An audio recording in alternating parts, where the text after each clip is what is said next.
Sorry मित्रांनो, लय दिवसापासून ब्लॉग नाही आला त्याच्यामुळं सॉरी.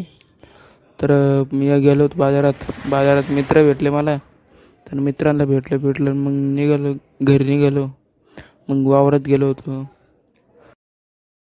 वावरात जाऊन कोळपे मारले, तर मग कोळपे मारून घरी गेलो. तर मग आपला माईक बी येणार होता. मग साहिल भाऊ काय म्हणता पहा. भेटलो होतो टाक्या व्हायला आज पार्सल येणार होतं. चला आता मग आम्ही माईक बी अनबॉक्सिंग केली.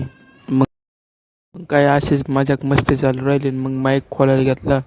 तर माईक खोलला बिलला. मग मला बी घरी जायचं होतं.